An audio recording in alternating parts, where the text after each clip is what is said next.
Okay, in this final introductory lesson, we'll investigate the process of animating, and then we'll wrap up this first series. So I've just prepared a really basic scene here with a simple gradient background and a few simple shapes from the Drawing tab that just have a few shape effects and color applied to them. All of our animation is housed under this Animations tab, which displays the ribbon. And as you can see at the moment, all of these options are grayed out to us. Again, to select these, we need to first have an object selected, and now you can see these all become available to us. There are 4 different kinds of animation in PowerPoint, and we can see these by clicking down this rollout, and we can see them all here. An entrance, emphasis, exit, and a motion path. A motion path being how the object actually moves over the screen. Okay, so I've got my circle selected, and before I even start animating, I want to think, how does this object actually move? Maybe it doesn't split in half, but instead maybe it bounces in like a ball. So when you're happy with what you have, you can just select it, and now we can see this animation working. Now if we wanted to change this animation, we can just simply click another one instead, and that'll change it.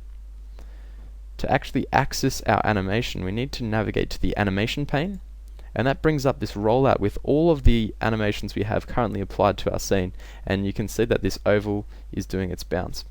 If we click play, we can again preview this. Okay, so maybe my star doesn't bounce into the scene, but perhaps it will grow and turn.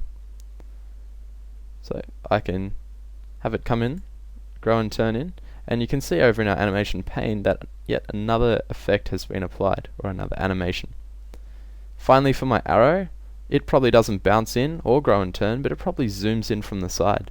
So I might like to select something like a fly in.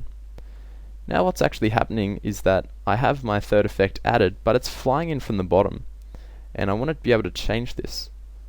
So all I have to do is actually select the animation from the animation pane, and then select this option that says Effect Options. Okay, and then I can specify the direction I want it to come in from, which in this case is going to be the right. Okay, so once we have entrances for all of our objects, you can see that each of these little pictures is green.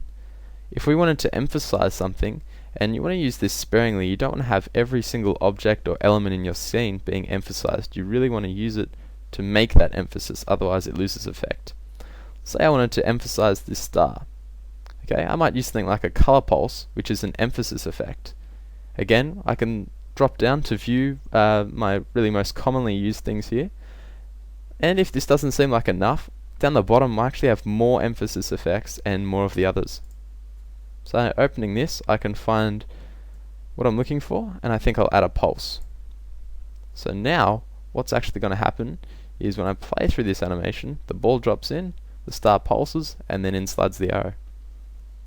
Okay, if I wanted to add another animation, if I wanted to keep that star's turn, instead of just clicking a new animation, I actually need to add an animation through this menu. And then I can add in my grow and turn. But now what's happened is that the grow and turn is last. So reordering the animation is as simple as selecting the piece you want to reorder and moving it into the position where it belongs. So in this case, I want them to all come in first, and then my emphasis second. Now my ball bounces in, the star grows and turns, the arrow slides in, and my star pulses. Okay, for animating out, I can just use an exit effect as well. In this case, I might select these 3 objects, and I'll just add the same fade out to them. So now what you can see that I've done is actually added that animation over the top of our previous ones. So I need to Control Z to undo, and I need to go to Add Animation and then add my fade from that menu. It's really important that you make sure you have that order. Now to preview my final animation, I can click play. In comes my ball, star rotates, pulses, and they all fade out. Okay. The last thing that I haven't looked at is motion paths, and that's actually moving an object over the scene. So for instance, if I wanted to have this arrow maybe fly out instead of just fade, I can select my arrow and I can delete this animation from it, select it again, and I can add a new motion path, and I might like to add something like an arc. Now what happens when I add this, you can actually see the path is being specified green for start and red for end. So if I select this piece at the end, I can actually change how this is going to work. Okay, so now if I just wanted to preview that, I can see my ball, my star, my arrow, and then it follows that motion path and then stops. Okay, so for this arrow I think it's more appropriate that the arrow would just move out straight away.